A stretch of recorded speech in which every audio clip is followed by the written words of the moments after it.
अस्सलाम वालेकुम ऑल। उम्मीद है कि आप सब ठीक होंगे। मैं आपकी खिदमत में हाज़िर हुआ हूँ फिर से एक और वीडियो के साथ। और आज हमारा चैप्टर होगा 3 मोशन एंड फोर्स। जैसे कि मैंने आप लोगों को कहा था इंशाल्लाह अब डेली बेसिस पे वीडियो आएगी, तो ये थर्ड डे है, तो थर्ड चैप्टर हमारा आ चुका है। हमारा थर्ड चैप्टर है मोशन एंड फोर्स का। तो इसमें सबसे पहला जो पॉइंट है, यानी कि मैं जिन टर्म्स को एक्सप्लेन करना चाह रहा हूँ, क्योंकि चैप्टर पूरा एक पूरा चैप्टर ना दो पोर्शंस में बेसिकली डिवाइडेड है, एक मोशंस से रिलेटेड और एक फोर्स से रिलेटेड। तो सबसे पहले मोशन की बात करते हैं। Motion and rest are relative terms. MCQs कैसे आ सकते हैं कि motion and rest are absolute terms, relative terms, have no relation at all, या कुछ भी करके मतलब ऑप्शंस देखें उनके उनके पे डिपेंड करता है कि वो कैसे ऑप्शंस देना चाहते हैं। तो ये motion and rest are relative terms they are not absolute terms. Absolute क्यों नहीं है? देखिए एब्सोल्यूट क्या कैसे हो सकती थी कि किसी एक के पॉइंट ऑफ व्यू से, किसी एक चीज़ के हवाले से हर चीज़ को ही एनालाइज किया जा सके। जैसे कि मैं कहता हूँ कि फॉर एग्जांपल अगर मैं एक प्लेनेट ही हूँ कोई, मैं समझ लूँ मैं किसी और प्लेनेट पे खड़ा हूँ, मैं उस हिसाब से देखता हूँ अर्थ प्लेनेट पे, तो मैं कहता हूँ कि अर्थ प्लेनेट पे इस वक्त सारे के सारे मूव कर रहे हैं, तो वो मेरे लिहाज से मोशन में हैं और उनके लिहाज से फिर भी मैं रेस्ट में हूँ। तो रिलेटिव ही ये हैं दोनों टर्म्स, इमोशन और रेस्ट। मतलब हमेशा एक दो लोगों का ना पॉइंट ऑफ व्यू होता है। ऐसे नहीं कह सकते कि जी हर चीज़ रेस्ट में या हर चीज़ मोशन में है। ये सिर्फ देखने वाले, जैसे कहते हैं कि अर्थ रोटेट कर रही है, कुछ लोग मानते हैं, कुछ लोग इस चीज़ को नहीं मानते। हो सकता है रोटेट कर रही हो, कोई बंदा दूसरे प्लेनेट पे देख रहा हो तो उसके हिसाब से कर रही होगी, और अगर हम यहाँ पे हैं, हमें नहीं महसूस हो रहा, हमें फील नहीं हो रहा, तो हमारे लिहाज से नहीं होगी। या यहाँ पे भी कुछ लोग कहते होंगे कि हाँ जी करती है या नहीं करती। मतलब कि ये बहुत बड़ी डिबेट है, जिसका सिंपल आप लोगों की मतलब एक हम एफएससी लेवल की बात हो रही है, ईकैट की बात हो रही है, तो वहाँ पे एमसीक्यूज एक एक्सप्लेनेशन तो पूछनी जाएगी। तो आपको बेसिकली सिर्फ इसका बताऊँ ना, मैंने सिर्फ हल्की सी कहानी सुना दी है। उसकी वजह भी है, ये वजह आगे सामने है। Because this universe has no universal frame of reference. इस पूरे यूनिवर्स में कोई यूनिवर्सल फ्रेम ऑफ रेफरेंस नहीं, यानी किसी एक पॉइंट से हम चीज़ को नहीं देख सकते। ऐसे नहीं है। देखें जैसे मैंने अभी बात की है, हमारा प्लेनेट अर्थ से बाहर जाएंगे तो और प्लैनेट्स होंगे। एक हमारा सोलर सिस्टम है, उससे बाहर जाएंगे गैलेक्सी है, गैलेक्सी से बाहर जाएंगे मिलियंस ऑफ गैलेक्सीज हैं, डिफरेंट गैलेक्सीज हैं, उससे बाहर जाएंगे पता नहीं क्या क्या। मतलब कायनात तो बहुत बड़ी है ना, यूनिवर्स बहुत बड़ी है। तो इस लिहाज से कोई यूनिवर्सल फ्रेम ऑफ रेफरेंस है ही नहीं जिसकी बेस पे हम सबको कह सकें कि ये या तो ये सारी चीज़ें मोशन में है या ये सारी चीज़ें रेस्ट में हैं। बहुत ज़्यादा लंबी डिस्कशन हो गई इस एक पॉइंट को लेके वैसे। उसके बाद बात करते हैं डिस्प्लेसमेंट पे। Displacement can be equal to distance travelled और always it is less than the distance. अब कैसे हो सकता है? देखिए ये भी अगर होता ना वीडियो लेक्चर, यानी कि मैं सामने होता आप लोगों को, आपको एक्सप्लेन करता कि कैसे डिस्प्लेसमेंट हमेशा या तो डिस्टेंस के इक्वल होगा या उससे कम होगा, उससे ज़्यादा कभी भी नहीं हो सकता। वो हम देखते हैं कि क्यों ऐसे होता है। ये पहला केस है, displacement will be equal to distance only in case of linear motion. सिर्फ लीनियर मोशन में डिस्प्लेसमेंट और डिस्टेंस सेम होंगे when a body moves in a straight line. या लीनियर मोशन का मतलब यही होता है। Freely falling body, motion of a bob के केस में डिस्प्लेसमेंट और डिस्टेंस सेम रहेंगे। उसके बाद एक और पॉइंट आ जाता है कि अगर डिस्टेंस हो ज़ीरो तो डिस्प्लेसमेंट लाजमी ज़ीरो होगा। कैसे? मैं आपको वैसे शो तो नहीं करा सकता, लेकिन मैं वैसे बता देता हूँ वर्बली कि जैसे मैं एक पॉइंट पे खड़ा हूँ, जब तक मैं उस पॉइंट से मूव ही नहीं करूँगा, तो यानी मेरा डिस्टेंस ही मैंने कोई नहीं कवर किया हुआ, तो मैंने डिस्टेंस ही कवर कोई नहीं किया, तो डिस्प्लेसमेंट भी मेरा कोई भी नहीं है। हाँ ये हो सकता है मैं उस पॉइंट से मूव करता हूँ, मैं स्ट्रेट लाइन के बजाय मैं जिग जैग मूव करता हूँ, तो उस वक्त मेरा डिस्टेंस तो ज़रूर होगा, लेकिन जो भी डिस्टेंस होगा वो डिस्प्लेसमेंट से ज़्यादा होगा, यानी कि डिस्प्लेसमेंट कम होगा मेरे डिस्टेंस से। मैं बता रहा हूँ कि जिग जैग मूव करूँ। अगर मैं स्ट्रेट लाइन में ही मूव करता हूँ, फॉर एग्जांपल मैं बिल्कुल सीधा सीधा चलता हूँ एक पॉइंट पे, तो उस वक्त मेरा जो होगा ना, दोनों डिस्टेंस और डिस्प्लेसमेंट सेम होंगे। अब एक और चीज़ भी मैं आपको बताता हूँ, एक और केस। अगर मैं एक पॉइंट से चल के, यानी फॉर एग्जाम्पल मैं ए पॉइंट से बी पॉइंट पर चला गया हूँ, अब मैं बी पॉइंट से वापस ए पॉइंट पे आ गया हूँ, इस केस में मेरा डिस्प्लेसमेंट तो ज़ीरो होगा, लेकिन मेरा डिस्टेंस ज़ीरो नहीं होगा, क्योंकि मैंने कोई ना कोई सफ़र ट्रैवल ज़रूर किया है। जो मैं चल के वहाँ तक गया, मैं चल के वहाँ से यहाँ तक आया हूँ, तो मैंने ट्रैवल ज़रूर किया है, मैंने मूव ज़रूर किया है। जिसकी वजह से मैं वापस अपने मेन पॉइंट पे ही आ गया, यानी कि इनिशियल पोजीशन जो थी मेरे पास, फाइनल पोजीशन भी वही बनी है। तो डिस्प्लेसमेंट मेरा ज़ीरो हो गया, लेकिन मेरा डिस्टेंस ज़ीरो नहीं है। तो डिस्टेंस कभी भी ज़ीरो नहीं हो सकता जब भी कोई चीज़ मूव करे। ये नीचे मेरा दूसरा पॉइंट है।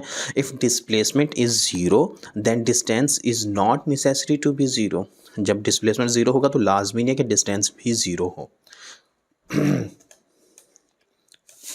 नेक्स्ट है वेलोसिटी एंड एक्सेलरेशन। डेरिवेटिव से तो अब आपकी वाकफियत हो गई होगी, क्योंकि आप लोगों ने एफएससी कर ली है, सेकेंड ईयर क्रॉस करके आए होंगे, या अगर कोई फर्स्ट ईयर में देख रहा है तो सेकेंड ईयर में जाके पढ़ेगा। First derivative of distance with respect to time is velocity. Distance का डेरिवेटिव, अब ये एमसीक्यूज बन के आ सकते हैं कि फर्स्ट डेरिवेटिव ऑफ डिस्टेंस क्या होता है, वेलोसिटी होता है, एक्सेलरेशन होता है, डिस्प्लेसमेंट होता है, एटसेट्रा एटसेट्रा, कुछ भी करके कर सकते हैं। वैसे इन दोनों चीज़ों के बारे में आप डिटेल में थोड़ा सा पढ़ेंगे, वो भी नेक्स्ट, यानी कि आप यूनिवर्सिटी में जब जाएंगे तो एक दो सेमेस्टर में जहाँ पे आप कैलकुलस मैथ पढ़ेंगे वहाँ पे इनके बेसिक आएगा, कुछ ज़्यादा डिटेल्स में नहीं जाना पड़ेगा। तो ये चीज़ें दोनों याद रखें कि first derivative with respect to time velocity होता है और सेकंड डेरिवेटिव डिस्टेंस का एक्सेलरेशन होता है। हाँ, ये भी कह सकते हैं कि derivative of velocity with respect to time भी एक्सेलरेशन ही होगा। उसके बाद आ जाते हैं equation of motion. In case of linear motion S equal to V I T plus A T square by two use करते हैं, acceleration should be linear, two A S equal to, ये मतलब तीनों इक्वेशंस आ गई हैं। उसके बाद बात करते हैं frame of reference in which measurements are taken should be inertial. ठीक है, इसमें बात करते हैं आगे जाके। When two vectors are parallel then their dot product is maximum and cross product is minimum. ये पिछले चैप्टर की एक लाइन समझ ली, इसमें आ गई है, गलती से आई थी क्योंकि मैंने नोट्स में भी ऐसे ही लिख ली थी। If velocity of a body increasing, then acceleration and velocity will be parallel. दिमाग में रखनी है ये चीज़, जब भी किसी बॉडी की वेलोसिटी इंक्रीज़ होगी तो एक्सेलरेशन और वेलोसिटी जो है वो पैरेलल होंगे।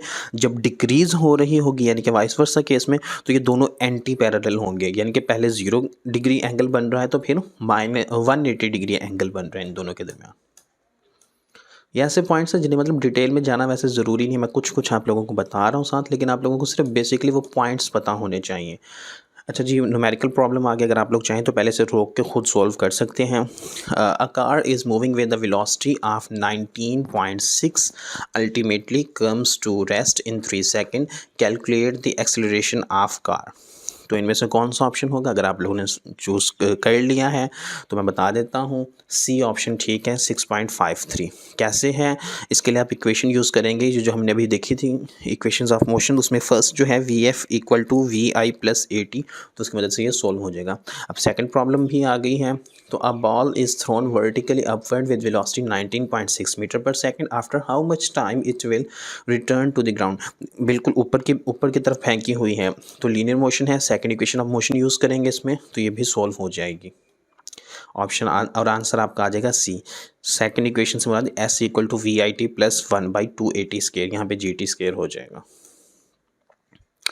अच्छा जी, उसके बाद है freely falling body. Freely falling body होती क्या? A body which moves under the influence of force due to gravity, यानी कि वो जिस फोर्स की वजह से मूव कर रही होती है वो ग्रेविटेशनल फोर्स होती है। Second equation of motion. अच्छा, यहाँ पे एक चीज़ मिस्टेक हो गई है, टाइपिंग एरर था।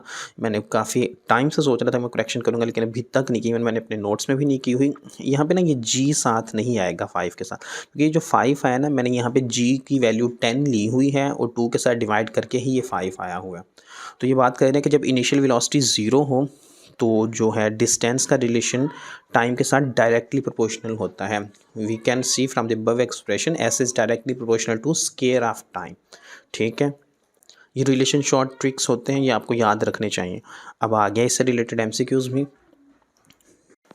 अच्छा जी, तो ये है when an object covers distance which is directly proportional to square of time taken the acceleration should be. Acceleration क्या होगा, ब्ला ब्ला ब्ला ब्ला स्टेटमेंट है मतलब।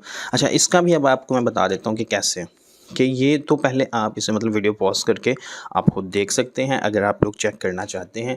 नहीं तो उसके लिए हम रीज़न में आपके साथ 1 मिनट शेयर करता हूँ। ये ऑप्शन है constant.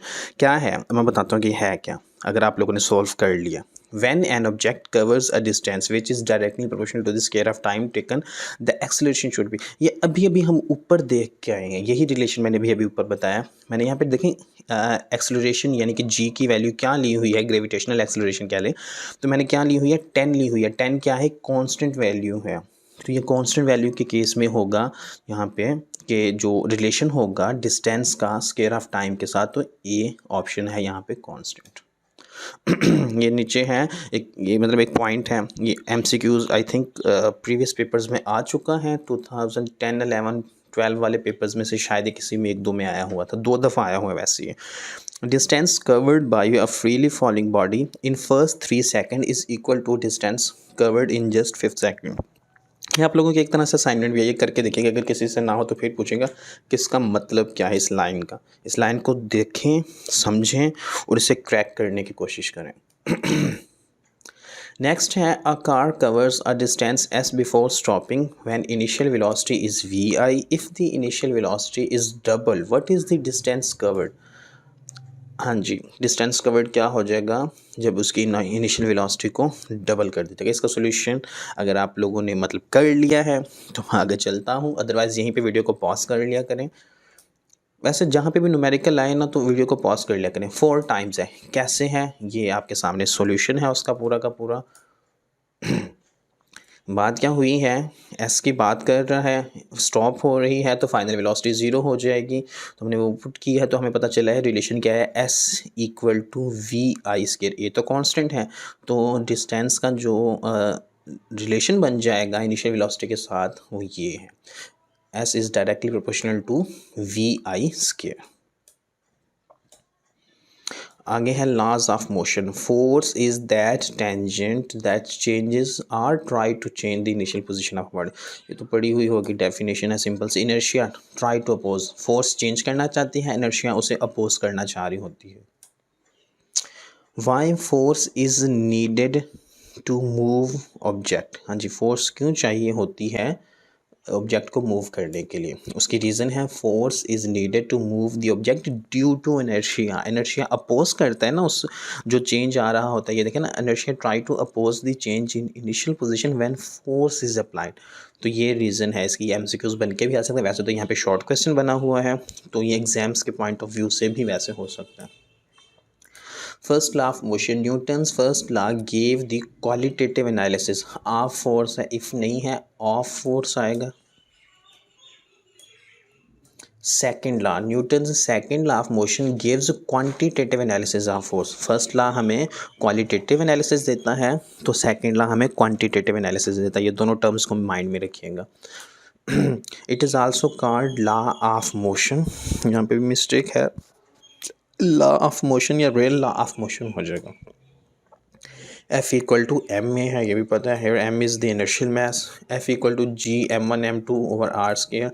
Hair M is the gravitational mass. इस केस में m इनर्शियल मास है और यहाँ पे ग्रेविटेशनल मास है। अब आप लोग सोच रहे होंगे कि इन दोनों मासेस में क्या फ़र्क है। मे बी आप लोगों ने कभी पहले गौर ना किया हो तो ये पता चलेगा कि ये तो कोई नई चीज़ आ गई, लेकिन नहीं, inertial and gravitational mass are identical होते हैं। मैं वैसे आपको बता देता हूँ कि इनर्शियल मास क्या होता है। इनर्शियल मास होता है measure of an object's resistance to acceleration when force is applied, और जो ग्रेविटेशनल मास है वो है कि measured by its gravitational attraction for other bodies. ठीक है ना, ये दो इसकी डेफिनेशंस हैं, इनर्शियल और ग्रेविटेशनल। तो वैसे ऑप्शन जो MCQs आता है इससे रिलेटेड, जो मतलब कि हमारे क्लास टेस्ट में आया था, तो यही था कि इनर्शियल मास और ग्रेविटेशनल मास क्या है, आइडेंटिकल है, नॉन आइडेंटिकल है, यानी कि कोई आपस में रिलेशन नहीं है या नन ऑफ द अबव, इस तरह करके MCQs के ऑप्शन थे, मुझे अभी याद नहीं है सही से। Third law of Newton, action and reaction forces are always exerted on two different bodies, on two different bodies. Action और रिएक्शन फोर्सेस दो डिफरेंट बॉडीज़ पे लगती हैं। तो मैं जब भी मैंने ये पढ़ा है, पढ़ाया है, याद किया, तो मुझे ना माइंड में मेरे FSC क्लास का एक वाक्य आता है। मुझे याद है हमारे न्यू टीचर आए थे उन दिनों में क्लास में, हम उस वक्त 7 चैप्टर पे थे फर्स्ट ईयर की फ़िज़िक्स के। तो उन्होंने हमसे ना रिवीजन करवा रहे थे कि पता तो चले ये 6 चैप्टर पढ़ के गए, उन्होंने पढ़ा क्या। तो किसी से बच्चे से पूछ लिया यही थर्ड लॉ ऑफ न्यूटन। तो उन्होंने कहा फॉर एग्जांपल अगर मैं तुम्हारे मुंह पर एक थप्पड़ मारता हूँ तो ये क्या होगा, मतलब कि एक्शन हो गया, तो इसका रिएक्शन क्या होगा।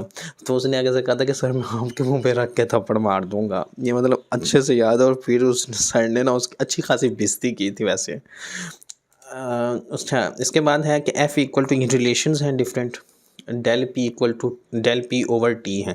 डेल पी यहाँ पे क्या है, चेंज इन मोमेंटम। तो यानी कि फोर्स की एक डेफिनेशन ये भी हो सकती है, the ratio of change in momentum to time, या फिर ये कर सकते हैं the time rate of change of momentum भी इक्वल टू फोर्स होती है।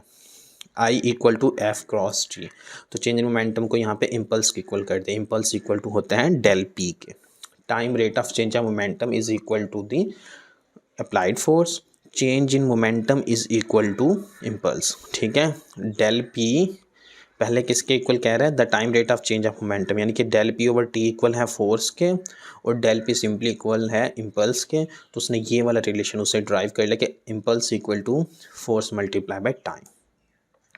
Expression for energy and momentum, ये तीन एक्सप्रेशंस हैं, इनके रिलेशंस हैं, ये नोट कर लें। ये एज सच भी आ सकते हैं। आई थिंक शायद ये किसी एक पेपर में तो आए हुए हैं प्रीवियस में, मुझे एग्जैक्टली याद नहीं है। हमारे क्लास टेस्ट में तो आए थे, लेकिन शायद किसी एक पेपर में भी आए हुए हैं। तो ये 1/2 है, यहाँ पे जो लिखा है ना 1/2, तो ये 2 PV नहीं है, ये है 1/2, यानी कि हाफ मोमेंटम वेलोसिटी। और यहाँ पे है momentum equal to 2E, 2 times of energy divided by velocity. और यहाँ पे मोमेंटम इक्वल टू है 2ME। इनके डेरिवेशन भी है, अगर आप लोग कहेंगे तो मैं आपको डेरिवेशन भी इनके सिखा दूंगा। इलास्टिक कोलिजन क्या होता है जी, काइनेटिक एनर्जी कंजर्व रहती है, एनर्जी और मोमेंटम सेम रहते हैं। इन इलास्टिक कोलिजन में काइनेटिक एनर्जी कंजर्व नहीं रहती और एनर्जी और मोमेंटम जो हैं वो सेम रहते हैं। सुपर इलास्टिक कोलिजन में क्या होता है, internal energy changes into kinetic energy. अच्छा, कंजर्व के बारे में सिर्फ हल्का सा बता दो कि कांस्टेंट ओवर टाइम, यानी कि टाइम तक के लिए वो कांस्टेंट जो कोई चीज़ रहे उसे भी कंजर्व ही कहते हैं, यानी कांस्टेंट ही है इनडायरेक्टली ये देखा जाए तो। Total energy and momentum remains conserve. तो सुपर इलास्टिक कोलिजन में क्या होता है, इंटरनल एनर्जी काइनेटिक एनर्जी में चेंज हो जाती है, जबकि टोटल एनर्जी सिस्टम की और मोमेंटम जो है वो सेम ही रहते हैं, कॉन्स्टेंट ही रहते हैं। अब आ जाता है हमारे इस चैप्टर का लास्ट टॉपिक है projectile motion. Motion of a projectile is 2D। 2D कब होगी, ये चीज़ माइंड में रखने, ये ऑप्शन आ सकता है कि किसी भी प्रोजेक्टाइल की मोशन 2D कब होगी, जब हम एयर फ्रिक्शन को इग्नोर कर देंगे। जब हम एयर फ्रिक्शन को इंक्लूड करेंगे तो तब उसकी मोशन 3D होगी। S equal to VIT plus वही 5, यहाँ पे भी वही मिस्टेक आई हुई है, G नहीं आएगा। y इक्वल टू 5GT² भी, यहाँ पे भी G नहीं आएगा। काफ़ी रेपिटेटिव मिस्टेक है वैसे मेरी। At the highest point the angle between velocity and acceleration is 90 degree. कैसे, यहाँ पे फॉर एग्जांपल ये इमेजिन ही कर लें कि मैंने एक ग्राफ बनाया है, मैंने ये उसके ऊपर कर्व बनाई हुई है, तो ये मैक्सिमम पॉइंट ये होगा कर्व का। तो इस जगह पे वेलोसिटी उसकी इस साइड पे जा रही होगी और ग्रेविटेशनल एक्सेलरेशन लग रहा होगा वो नीचे की तरफ होगा। तो एंगल उन दोनों के दरमियान क्या बन रहा है, परपेंडिकुलर है ये, तो 90 डिग्री का एंगल बन रहा है। But the velocity remains same for corresponding point, यानी कि बाकी जो पीछे पॉइंट है सारे, ये बुक में पिक भी बनी हुई होगी, VIX के जो बने होंगे उसके कंपोनेंट्स होंगे, तो उस हिसाब से कहता है कि जो है वहाँ पे हर पॉइंट पे सेम रहेगी velocity. Some important expressions to remember at angle 45 degree. 45 degree के एंगल पे ये कुछ रिलेशंस हैं जो आप लोगों को माइंड में वैसे होने चाहिए कि जब भी 45 डिग्री का एंगल बन रहा होगा प्रोजेक्टाइल मोशन के केस में, तो जो इनिशियल वेलोसिटी का एक्स कंपोनेंट है वो किसके इक्वल होगा, initial velocity multiply by time. Range उस केस में हमेशा मैक्सिमम होगी, एट 45 पे रेंज मैक्सिमम होती है। Range equal to 4 times of height होगी। अगर हाइट पूछ ले तो वो रेंज को डिवाइड कर देंगे 4 से। काइनेटिक एनर्जी जो मैक्सिमम है वो किसके इक्वल होगी, kinetic energy bottom divided by 2। ये सेम ही है दोनों रिलेशन, कॉस स्क्वायर थीटा में जब 45 एंगल पुट करेंगे तो यही चीज़ बन जाएगी। तो ये डिफरेंट रिलेशंस हैं MCQs के हवाले से। अगर दोनों आ जाएँ ऑप्शंस में तो A और B पूछा जाए तो आप इनमें से एक चूज़ करेंगे। Range is same for complementary angles. हाँ जी, कम्प्लीमेंट्री एंगल्स के लिए रेंज सेम होते हैं। और कम्प्लीमेंट्री एंगल्स हैं कौन से, जिनका सम 90 डिग्री हो। तो 20 70 10 80 45 45 30 60 50 40, ये इन एंगल्स को, यानी कि जिनका सम 90 होता है उन्हें कम्प्लीमेंट्री एंगल्स कहते हैं। ये था हमारा चैप्टर 3 जिसके हमने इंपॉर्टेंट चीज़ें डिस्कस की हैं। इसमें ग्राफ्स की जो है प्रॉपर डिस्कशन नहीं हुई, उसकी सिर्फ और सिर्फ एक ये वजह है कि ग्राफ्स पे मेरा ना कोई ख़ास हाथ मतलब स्ट्रॉन्ग नहीं है।